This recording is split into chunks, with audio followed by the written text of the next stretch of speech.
Please. शुक्रिया जनाब speaker.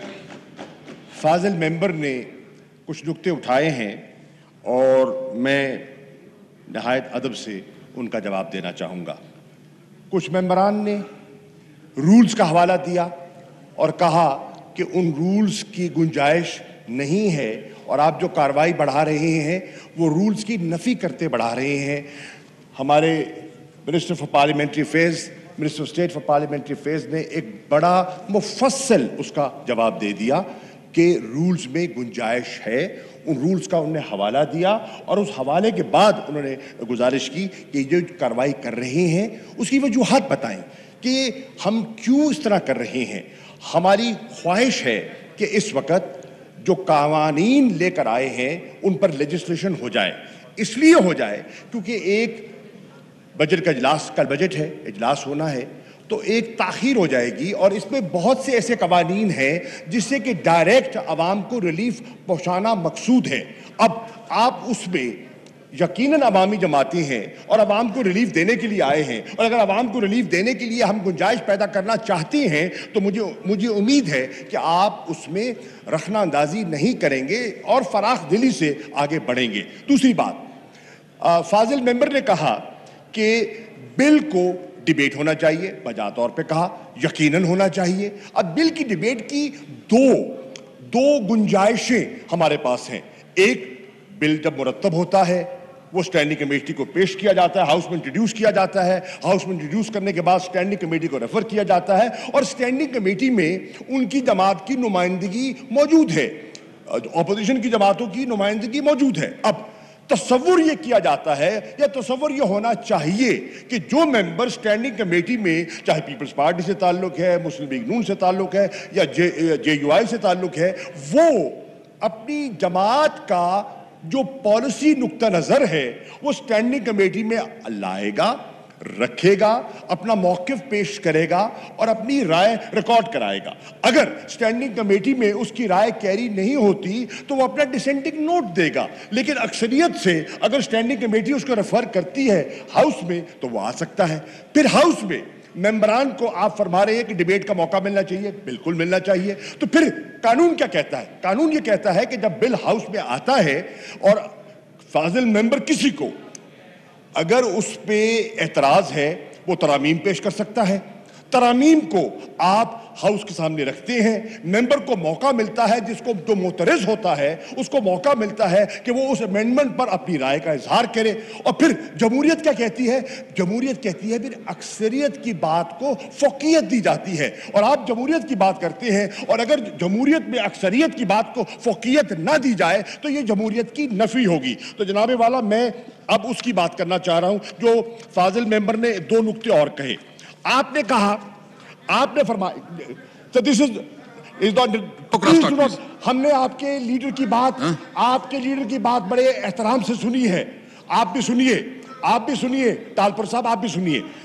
अर्ज ये है, आपने कहा और दुरुस्त कहा, I once again agree with the honorable member when he says कि मौका मिलना चाहिए, इस पे हमें डिलिबरेट करने का मौका मिलना चाहिए। बाय ऑल मीन्स आपने इलेक्टोरल रिफॉर्म्स का हवाला दिया, ऑब्वियसली उनकी इंप्लीकेशंस हैं, फार रीचिंग इंप्लीकेशंस हैं। तभी तो हमने कहा था, तभी तो आपने कहा था कि इलेक्टोरल रिफॉर्म्स पर आप बाइकॉट मत कीजिए, इलेक्टोरल रिफॉर्म्स पे आइए, बैठिए। हमने आपको दावत दी, बारहा दावत दी, आप आने को तैयार नहीं हैं। जब हम दावत देते हैं आप आने को तैयार नहीं हैं। जब हम बहस में करने का स्टैंडिंग कमेटी में जाते हैं आप अपना नुक्ता नज़र रिकॉर्ड नहीं कराते। जब हम असेंबली में आते हैं आप बात करने की गुंजाइश नहीं करते। जब हम अक्सरियत पूरी करते हैं आप वॉकआउट कर जाते हैं, फिलिबस्टरिंग करते हैं। ये जमहूरियत की रूह की नफी कर रहे हैं आप। ऐसा नहीं होता जनाब वाला। मैं ठहरिए सब्रिए। अब जनाब वाला आपने बात की कि यार ठहरो यार, अपनी कुर्सी पे बैठे, घबराए ना। अब जनाब वाला आप कह रहे हैं कि इलेक्ट्रॉनिक वोटिंग, आइए इस पे दो राय हो सकती है and we will respect your point of view, but what we are doing is not अनहोनी। इलेक्ट्रॉनिक वोटिंग आपके पड़ोस में ہندوستان میں کئی سالوں سے رائج ہے, امریکہ میں رائج ہے, کئی ممالک میں رائج ہے. کیا وہاں جمہوریت نہیں ہے؟ کیا وہاں جمہوری اقدار نہیں ہے؟ کیا وہاں ان کے الیکشنز دنیا تسلیم نہیں کرتی؟ کرتی ہے. اگر وہاں کرتی ہے تو یہاں مذائقہ کیا ہے؟ یہاں مذائقہ کیا ہے؟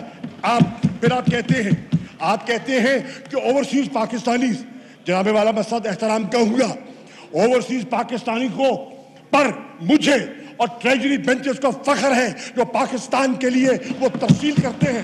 ایک طبقہ ہے جو اس ملک کو لوٹ کے پیسہ باہر بھیجتا ہے, اور وہ ایک طبقہ ہے جو کما کے پیسہ پاکستان بھیجتا ہے. اگر ان کو ہم ووٹنگ رائٹ دیتے ہیں, اگر ان کو ہم حق دیتے ہیں کہ پاکستان کی قانون سازی میں پاکستان کے جو معاملات ہیں ان کو ہم سٹیک ہولڈر بنانا چاہتے ہیں, آج ان کی کیفیت یہ ہے کہ وہ پاکستان کی ایکسپورٹ سے زیادہ آپ کو پیسے ترسیل کر رہے ہیں. تو آپ اوورسیز پاکستانیز کے حقوق کو آپ کہتے ہیں آپ علمبردار ہیں, اور آپ اوورسیز پاکستانی کے گلے کو دبانا چاہتے ہیں, ان کا حق ان سے سلب کرنا چاہتے ہیں. وہ خوددار پاکستانی ہیں, وہ پل پل کی خبر رکھتے ہیں. اور آج کے زمانے میں کون بے خبر رہ سکتا ہے اس انٹرنیٹ کے زمانے میں؟ دیکھیں صاحب, ابھی سے اوئے ہو گئی ہے. یہ پریشانی کی علامت ہے, یہ فرسٹریشن کی علامت ہے, یہ ناکامی کی پہلی نشانی ہے جو ہونے والی ہے. جناب والا, اس لیے میں عرض کرتا چلوں کہ آپ اوورسیز پاکستانی گوارا ہے نا, تاریخ رقم ہو رہی ہے کہ ہم اوورسیز پاکستانیوں کو ان کا حق دے رہے ہیں, اور یہ اوورسیز پاکستانیوں کے حقوق کا قتل کر رہے ہیں. یہ قاتل ہیں, یہ اوورسیز پاکستانیز کے حقوق کے قاتل ہیں. جناب والا آگے چلیے, آخری بات کرتا ہوں, اور پھر ضرور بات کیجیے. پھر آپ کہتے ہیں یادیو, ہائے ہائے ہائے ہائے ہائے, یادیو, ہائے ہائے ہائے, دل کی جان کی چیزیں. پہلی بات تو یہ ہے, یادیو کی کہانی یہاں تک بگاڑی ہم نے نہیں, تم نے بگاڑی. ہم تو پاکستان کی وقار اور عزت, جس میں ہندوستان پاکستان کو گھسیٹنا چاہتا ہے, وہ ICJ کے سامنے جانا چاہتا ہے اور کہنا چاہتا ہے کہ پاکستان نے ICJ کی سفارشات پر عمل درآمد نہیں کیا. اور ہم کہہ رہے ہیں کہ نہیں, ہم جو انٹرنیشنل کورٹ آف جسٹس ہے, جو کاؤنسل ایکسیس کی وہ بات کرتے ہیں, ہم اس کا احترام کرتے ہیں, ہم ان کو رائٹ دینا چاہتے ہیں. میں حیران ہوں کہ آج مجھے اپوزیشن بینچز سے ہندوستان کی بولیاں سنائی دے رہی ہے, پاکستان کی بولی سنائی نہیں دے رہی. یہ آج ہندوستان کی بولی بول رہے ہیں, پاکستان کی بولی نہیں بول رہے. تو جناب اسپیکر, میں اپنی بات ختم کر رہا ہوں. یہ ہائے بیٹا جناب اسپیکر, میں عرض کروں گا, انہوں نے نہیں ماننا. سن لو, گواہ بنا کے کہہ رہا ہوں, انہوں نے نہیں ماننا. Thank you. Item number 24. Now I put the motion to the House. It has been moved under Rule 2. قومی اسمبلی کا اجلاس جاری ہے. شاہ محمود قریشی جذباتی تقریر کر رہے تھے جن میں ان کا کہنا تھا کہ رولز میں گنجائش نکالی جاتی ہے. ایسے بہت سے قوانین ہیں جس سے عوام کو ریلیف دیا جاتا ہے. عوام کو ریلیف دینے کے لیے ہی ایوان میں ہم آئے ہیں, تو یقیناً ریلیف ہی دیں گے. انہوں نے کہا کہ بل کو پڑھنا چاہتے ہیں, بے شک پڑھیں. ہم نے کب اعتراض کیا, اور بل کو اسٹینڈنگ کمیٹی میں بھیجا گیا تو کیوں نہیں پڑھا گیا. انہوں نے کہا کہ اسٹینڈنگ کمیٹی سے گزر کر بل ایوان میں پیش ہوا ہے. رولز کہتے ہیں کہ ایوان میں پیش بل پر اعتراض ہو تو ترمیم دے. رولز یہ بھی کہتے ہیں کہ ایوان میں بل پیش ہو تو اعتراض ہے تو پھر اس پر ترمیم دینے کے بعد جمہوریت میں اکثریت کا فیصلہ مانا جاتا ہے, اقلیت کا نہیں مانا جاتا. انہوں نے الیکٹورل ریفارمز کی بات کی جس پر انہوں نے کہا کہ اپوزیشن کو کئی مرتبہ دعوت دی ہے. اہم ترین خبریں اب ایک کلک کی دوری پر. آپ کے پسندیدہ ٹاک شوز ہوں یا اہم ملکی یا غیر ملکی شخصیات کی نیوز کانفرنسز, ہر لمحہ باخبر رہنے کے لیے سبسکرائب کریں ہمارا YouTube چینل. موسم کی صورتحال ہو یا کھیل کے میدان سے خبریں, اپنے موبائل فون سے ملکی اور بین الاقوامی اہم خبروں تک رسائی کے لیے ڈاؤن لوڈ کیجیے موبائل ایپ. باوثوق ذرائع سے مصدقہ خبروں, تجزیوں اور تبصروں سے مستفید ہونے کے لیے وزٹ کیجیے پاکستان کی سب سے بڑی نیوز ویب سائٹ www.arYnews.tv। इन सब के अलावा पाकिस्तान का सबसे बड़ा फेसबुक पेज हो, सबसे बड़ा न्यूज इंस्टाग्राम अकाउंट या फिर ट्विटर, ARY न्यूज पहुंचा रहा है खबरें सबसे पहले आप तक, ताकि आप रहें हर लम्हा बाखबर।